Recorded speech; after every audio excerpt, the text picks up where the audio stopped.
स्वागत है आप सभी विद्यार्थियों का हमारे इस नए वीडियो लेक्चर में, जिसमें कि आज हम लोग प्रीवियस ईयर के क्वेश्चन पेपर हल करने वाले हैं।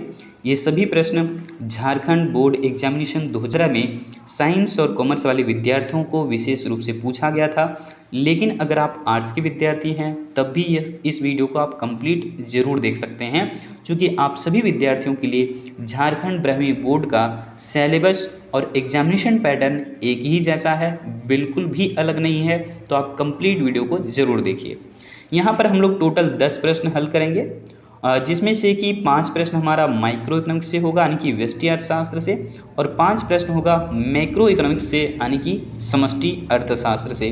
तो हम लोग टोटल 10 प्रश्न हल करने वाले हैं इस वीडियो के अंतर्गत। ठीक है, देखिए पहला जो प्रश्न है वो क्या कह रहा है। पहला क्वेश्चन में बोला है कि किसके अनुसार अर्थशास्त्र मानव कल्याण का विज्ञान है, यानी कि according to home economics is a science of human welfare. बताइए किस इकोनॉमिक्स ने कहा था, किन अर्थशास्त्री ने कहा था? अल्फ्रेड मार्शल ने, है ना। हम लोग कंसेप्चुअल वीडियो में देखे थे कि यहाँ पर कि अलग अलग कंसेप्ट आए थे, वेल्थ कंसेप्ट, वेलफेयर कंसेप्ट और जो है स्कैर्सिटी कंसेप्ट और डेवलपमेंट कंसेप्ट।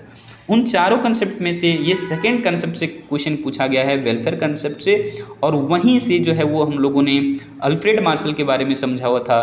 तो ये बात ध्यान में जरूर रखिए कि कल्याण से संबंधित विचारधारा जो है वो दिया था अल्फ्रेड मार्शल ने, और इन्होंने कहा था कि अर्थशास्त्र मानव कल्याण का विज्ञान है, यानी कि economics is a science of human welfare. किसने कहा है? अल्फ्रेड मार्शल ने कहा है। अल्फ्रेड मार्शल की एक बुक भी आई थी 1890 में, वो प्रकाशित हुआ था। किताब का नाम क्या है, मेंशन जरूर हम कर देते हैं, प्रिंसिपल्स ऑफ इकोनॉमिक्स। क्या है नाम?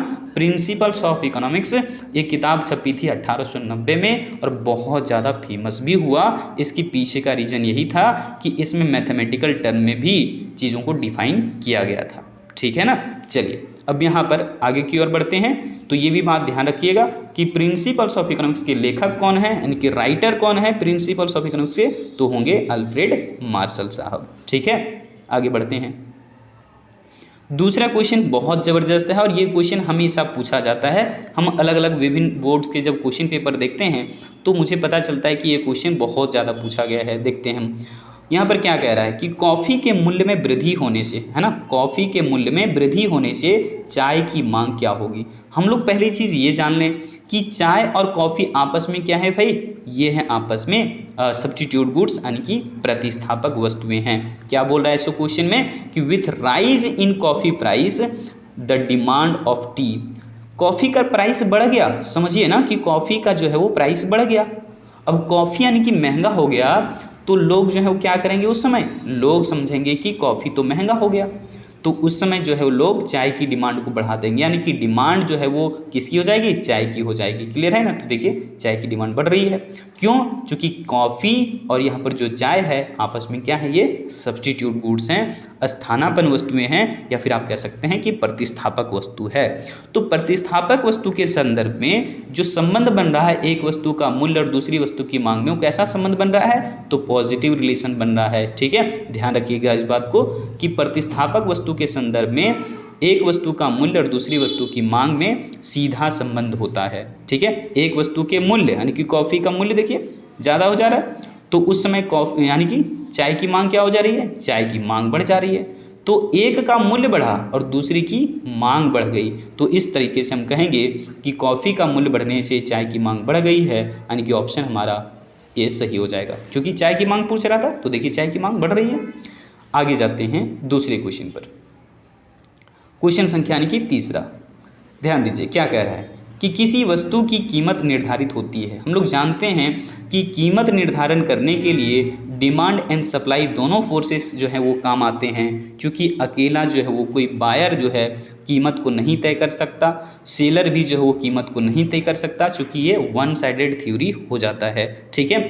डिमांड को ध्यान में रख करके जो प्राइस डिटर्मिनेशन के लिए थ्योरी दिया था वो थे प्रोफेसर जेवेंस, जिन्होंने कहा था उपयोगिता के आधार पर कीमत तय होना चाहिए था। लेकिन दूसरे जो नाम आता है रिकार्डो का, जेएस मिल का, उन्होंने कहा था कि सप्लाई के बेस पर कीमत को तय करना चाहिए था। लेकिन ये दोनों की दोनों थ्योरी जो है वो एक साइड यानी कि ध्यान देते हैं और दूसरे साइड में नहीं ध्यान देते हैं, यानी कि वन साइडेड थ्योरी था प्रोफेसर जेवेंस का भी और वन साइडेड थ्योरी था प्रोफेसर रिकार्डो का भी। लेकिन प्रोफेसर मार्शल ने कहा था कि नहीं नहीं नहीं, वस्तु की कीमत का निर्धारण करने के लिए हमें डिमांड एंड सप्लाई दोनों फोर्सेस को देखना होगा, क्योंकि हम किसी एक पक्ष पर विशेष रूप से ध्यान नहीं देते हैं, ये बात गड़बड़ है। हमें दोनों पक्षों पर ध्यान देने की आवश्यकता है। हम किसी एक पक्ष को विशेष तौर पर ध्यान नहीं देंगे, दोनों पक्षों को ध्यान देंगे। तो इस प्रकार से उन्होंने मैथमेटिकली समझाया था कि ये देखिए डिमांड एंड ये देखिए सप्लाई, ये दोनों जहाँ पर इंटरसेक्ट किए वहीं पर हम लोग चूँकि वाई एक्सिस पर प्राइस को मेंशन करते हैं तो इतना प्राइस तय हो गया। मान लीजिए ओ से लेकर के पी तक ओपी प्राइस तय हो गया, इसको बोलेंगे इक्विलिब्रियम प्राइस। और यहाँ पर हो गया क्वांटिटी, चूँकि क्वांटिटी लिखते हैं एक्स एक्सिस पर, तो ओ क्यू जो है हमारा हो गया संतुलन मात्रा और ओ पी हो गया संतुलन मूल्य। और ये जो बिंदु कहलाएगा ये कहलाएगा इक्विलिब्रियम पॉइंट, यानी कि संतुलन का बिंदु। चूँकि ये क्या था, ये आपका डाउनवर्ड स्लोपिंग क्या था, डिमांड कर्व डी यानी कि, और ये अपवर्ड स्लोपिंग क्या था आपका एस। समझ में आ गया। तो ये दोनों जहाँ पर मिल रहे हैं उसको बोल रहे हैं संतुलन का बिंदु। यहाँ पर बोल रहे हैं ओपी क्या, संतुलन का मूल्य, और ओ क्यू क्या बोल रहे हैं, संतुलन की मात्रा। तो ये समझाया था, ये थ्योरी जो है मैथमेटिकली समझाया था, डायग्रामेटिकली समझाया था प्रोफेसर मार्शल ने। ठीक है। तो डिमांड एंड सप्लाई जो है वो थ्योरी को ही हम लोग एक साइड में बोल सकते हैं मूल्य का सामान्य सिद्धांत। ध्यान रखिएगा कि मांग और पूर्ति के द्वारा जब किसी वस्तु का मूल्य तय होता है तो ये मार्शल ने बताया था, और इन्होंने इसी चीज़ का एक नाम दिया मूल्य निर्धारण का सामान्य सिद्धांत कह सकते हैं इसको। ठीक है, चलिए आगे की ओर बढ़ते हैं। चौथा क्वेश्चन क्या कह रहा है भाई, ध्यान दीजिए। कह रहा है कि अर्थव्यवस्था की केंद्रीय समस्या कौन सी है। हम लोग जानते हैं जब पूरे देश स्तर पर कोई ऐसी समस्या उत्पन्न हो जाए जिससे कि पूरे देश के लोग ही प्रभावित हो जा रहे हैं तो उसे हम केंद्रीय आर्थिक समस्या कहते हैं। हालांकि इसे हम कह सकते हैं कि संसाधन इतने कम पड़ गए हैं अर्थव्यवस्था के अंदर कि देश के अंदर में सभी लोगों की आवश्यकता पूरा कर पाना संभव नहीं है, तो मुझे चयन की समस्या जो है वो झेलना पड़ता है। तो इसलिए कहेंगे उस चयन की समस्या को केंद्रीय आर्थिक समस्या, जिसमें कि सबसे पहला ऑप्शन बिल्कुल सही है, एलोकेशन ऑफ रिसोर्सेज। यानी कि हमेशा से एक देश में समस्या रहता है कि हम संसाधनों का किस ढंग से एलोकेशन कर दें ताकि विभिन्न स्तरों पर या फिर विभिन्न क्षेत्रों में उत्पादन का स्तर अच्छा खासा बना रहे। चूँकि देश में जो रहने वाले लोग हैं उन्हें विभिन्न तरह की वस्तुएं चाहिए होता है और हर एक जगह पर उत्पादन का काम होता रहेगा, तभी हम आर्थिक विकास जो है वो प्राप्त कर पाएंगे, है ना। चलिए दूसरी भी, संसाधनों का जो है ना कुशलतम उपयोग भी होना बहुत जरूरी है, यानी कि इफिशिएंट यूज ऑफ रिसोर्सेज या फिर बोल सकते हैं प्रॉपर यूटिलाइजेशन ऑफ रिसोर्सेज, ये भी होना बहुत जरूरी है, तभी जाकर के हम आर्थिक विकास कर पाते हैं। तो ये समस्या भी हर एक देश का है। हर एक देश हमेशा से एक समस्या में घिरा रहता है कि किस ढंग से हम संसाधनों का ऑप्टिमम एलोकेशन करें, इसके बाद किस ढंग से हम संसाधनों का प्रॉपर यूटिलाइजेशन करें, ये हमेशा से प्रॉब्लम बना रहता है। तीसरी चीज़ क्या है, इकोनॉमिक डेवलपमेंट। प्रत्येक देश चाहते हैं कि हम आर्थिक विकास के लक्ष्य को प्राप्त कर लें, यानी कि देश में रहने वाले जितने भी लोग हैं सबकी आवश्यकताएं, सबकी इच्छाएं हम अच्छे से पूरा कर पाएं। तो ये भी हमारा ऑप्शन सही है, इसलिए हम कहेंगे कि ऑप्शन हमारा डी बिल्कुल सही जवाब हो जाएगा। चलिए अब जाते हैं हम लोग पाँचवें क्वेश्चन पर। पाँचवें क्वेश्चन में क्या कह रहा है कि किस समय, है ना, किस समय उत्पादन के सभी साधन में जो है वो परिवर्तन संभव है या फिर परिवर्तन हो सकता है, यानी कि eight which time all the factors of production में बी चेंज्ड। वह कौन सी समय अवधि है बताइए जिसमें कि हम उत्पादन के सभी साधन परिवर्तन कर सकते हैं। हम लोग जानते हैं कि उत्पादन के साधन दो तरह के होते हैं, स्थिर साधन और परिवर्तनशील साधन। स्थिर साधन वो साधन होते हैं जबकि हम उत्पादन की मात्रा बढ़ा रहे हैं तो जो है हमको क्या करना पड़ेगा बताइए, उत्पादन बढ़ाने के साथ स्थिर साधन में कोई परिवर्तन नहीं, अल्पकाल में ध्यान रखिएगा। उत्पादन घटाने पर भी हम लोग साधन की मात्रा में कोई कमी नहीं करेंगे। तो यहाँ पर अब उत्पादन शून्य भी कर दीजिए तो भी आप अल्पकाल में स्थिर साधन को बदल नहीं सकते हैं, यानी कि उत्पादन बढ़ाइए या फिर उत्पादन घटाइए फिर इसको उत्पादन शून्य कर दीजिए अल्पकाल में, आप उन साधनों में कोई परिवर्तन नहीं कर सकते, तो वे सभी साधन माने जाते हैं स्थिर साधन। लेकिन अगर हमें उत्पादन बढ़ाना है तो हमें कुछ साधन बढ़ाने भी पड़ते हैं। जैसे मान लीजिए मुझे ज़्यादा जो है वो कपड़े उत्पादन करना है, तो मुझे लेबर की मात्रा बढ़ानी होगी, मुझे रॉ मटेरियल बढ़ाना होगा, है ना। लेकिन क्या मुझे भूमि का साइज बढ़ाने की ज़रूरत है? बिल्कुल भी नहीं, अल्पकाल में वो संभव नहीं है। तो भूमि हमारा स्थिर साधन होता है और बाकी सभी के सभी देखें ज़्यादातर जैसे कि लेबर है या फिर कच्चे माल हैं, ये सब क्या होते हैं? परिवर्तनशील साधन, ठीक है। लेकिन आपका भूमि या फिर जो टॉप मैनेजमेंट के लोग होते हैं जिसे हम मैनेजर कहते हैं, वो सब क्या होते हैं? स्थिर साधन। तो उन सबको हम लोग परिवर्तन कर सकते हैं। तो यहाँ पर वो कौन सा समय है जिसमें हम सभी साधनों में परिवर्तन कर सकते हैं? सभी में। तो वो समय होगा हमारा कौन सा? दीर्घकाल। क्योंकि दीर्घकाल में सभी साधन परिवर्तनशील हो जाते हैं और अल्पकाल में कुछ साधन स्थिर रहते हैं और कुछ साधन परिवर्तनशील होते हैं। उम्मीद है समझ में आ गया होगा। चलिएगा आगे बढ़ते हैं। अब हम लोग मैक्रो इकोनॉमिक्स के 5 क्वेश्चन को हल करेंगे। ये भी जो है 2018 में साइंस और कॉमर्स वाले विद्यार्थियों को पूछा गया था। तो पहला क्वेश्चन देखिएगा, ये क्वेश्चन शायद 2014 में भी पूछा गया था कि किस विधि से हम मुद्रा निकाल सकते हैं, यानी कि through which method we can withdraw money from bank. हम किस तरीके से पैसा निकालते हैं? भाई जानते हैं विड्रॉल फॉर्म के माध्यम से हम लोग पैसा निकाल लेते हैं, है ना। जिसमें कि हम लोग को बता चुके हैं कि यहाँ पर हम अपना अकाउंट नंबर मेंशन करते हैं, नाम मेंशन करते हैं, कितना निकासी करना है वो अमाउंट मेंशन करते हैं, हम अपना सिग्नेचर करके जमा कर देते हैं कैशियर के पास, और बैंक में जो कैशियर होते हैं वो हमें पैसा थमा देते हैं हमारे अकाउंट से, यानी कि पैसा निकासी आसानी से हो जाता है। अब देखिए दूसरा तरीका क्या है? चेक के भी माध्यम से लोग लेन देन करते हैं। आपको मालूम होगा कि चेक में पहले से ही अकाउंट नंबर वगैरह मेंशन किए रहते हैं। यहाँ पर सिर्फ अपना नाम, अपना डेट और कितना अमाउंट निकालना है और आपका साइन, यही सब सारी चीज़ें चाहिए होता है चेक में, ठीक है। तो इस तरीके से हम लोग चेक से भी पैसा निकासी कर सकते हैं।